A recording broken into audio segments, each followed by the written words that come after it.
G'day, it's Peter McCarroll here from Business Express. I thought I'd try something new this month with my email newsletter. Not quite monthly, but hey, yeah, we're trying. I thought I'd add a little video component. So everything I'm about to say is basically in the email message below. But if you like watching, hope this works for you. Today, as I record this, it is March the 12th, which means that there are something like 19 days to go in the month of March. And for most small businesses, 31st of March is also your tax year end. So I wanted to give you just some really brief tips on what you can be doing in the next 19 days to prepare for the end of the tax year. Now, it's not the end of the world, it's just the end of the tax year. But there are some things you can do now that'll make life a lot easier for you and your accountant for the tax return that's going to happen after the 31st of March. The first one, and probably the biggest one to be thinking about, if you're in manufacturing or retail, if you have inventory that you hold on hand for manufacture or resale, you need to do a stock take. Now, stock take is simply adding up all the items that you have on hand, calculating the lower of the cost or net realizable value of those items, and that then goes through as an adjustment onto your balance sheet and your income statement. Best to do that on the 31st of March or the 1st of April, between business days effectively. Now, 31st of March this year is a Saturday, so if you're not open on a Sunday, that gives you great opportunity to come in and get this taken care of on the Sunday.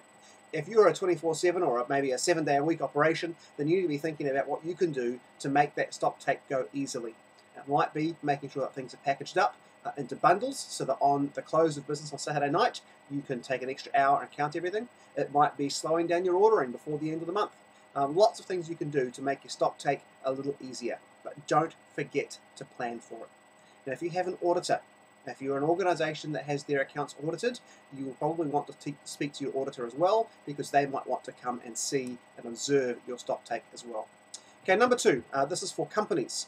If you have a shareholder's current account where the owner of the company draws money out of the business from time to time, and then that's all settled up when profit is allocated at the end of the year, you want to make sure that you're not going to be overdrawing your current account. Otherwise, that could lead to interest or fringe benefit tax problems. Probably best to speak to your accountant on this one, but something you want to think about before the end of March, because you can't correct it in April. Third item is bad debts. Now, no one likes bad debts, but my bet is that in this economy, you probably have a few deadbeats on your books. There's some invoices you've issued which you don't really expect to get paid on. Now, the IRD allows you to write those off. You could take a tax deduction for them. You had to count them as income when you raised the invoice. If you're on the accruals basis of GST, you would have paid the GST up front. But if you're not going to collect the money, you need to get that back.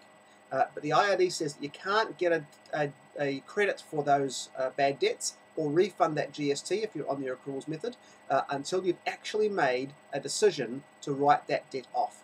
You can't make the decision in April and put it back to March. You need to make the decision before the end of the tax year.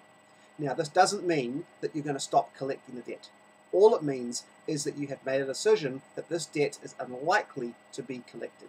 You can write off the whole amount, you can write off a part of the amount, but you need to make the decision and preferably get some evidence of that decision. An entry in your general ledger that has a date stamp on it, a memo that you've written and signed, something. Now, you don't send it to your customer, obviously, but something that you can keep on the file that will justify the fact that you have made this decision. Okay, number four, charitable donations.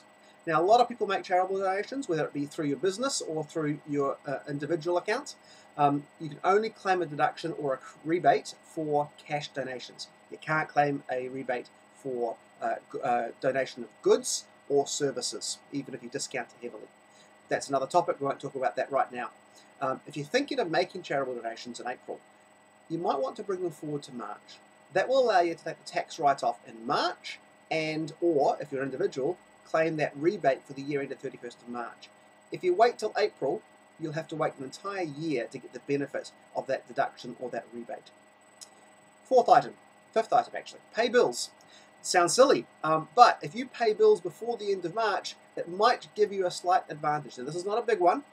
If you're on the GST cash basis, which most small businesses are, and especially if you only file your GST return every 6 months, if you're going to pay something in the first few weeks of April, moving it forward a couple of weeks so you pay it by the end of March means you get that GST back on your 31st of March GST return instead of waiting till the 31st of September or 30th of September GST return. whatever. Okay, so if you are on the cash basis, especially if you have a 6-month GST cycle, paying those bills before the end of March will get the GST back quicker. It's not going to make any difference to your tax return because you can claim those expenses either way. But certainly, if you would have paid it early April, get it paid now or before the end of March, and you get the GST back faster. The last one, not one I'm a big fan of actually, I hesitate to mention it, but buy capital equipment. Now, you can't claim a tax deduction for any capital equipment over $500. What you have to do is depreciate it. But by buying it in March, you can claim 1 month's worth of depreciation. Not a big deal, but look, it could make a small difference. It's only a timing difference, but it could make a difference. Also, if you pay for it by the end of March, and again, if you're on the GST cash basis, which most small businesses are, then you can get that GST back earlier. If you're considering a fairly large capital purchase in the month of April, and you file GST once every 6 months, you're probably better off to make that commitment in March. Or not a commitment, make the purchase and pay for it in March. Now again, you should probably talk to your accountant or give me a call because there are other considerations like the cost of finance that might invalidate all of that. But anyway, there are 6 things to think about in the next 19 days that will help you get ready for an effective and efficient tax season. Wishing you guys all the best. If you want some help with your tax returns, feel free to give me a call. My number is 8311232. That's Wellington, 04 8311232. Peter from Business Express, wishing you a great March. Looking forward to the end of the tax year.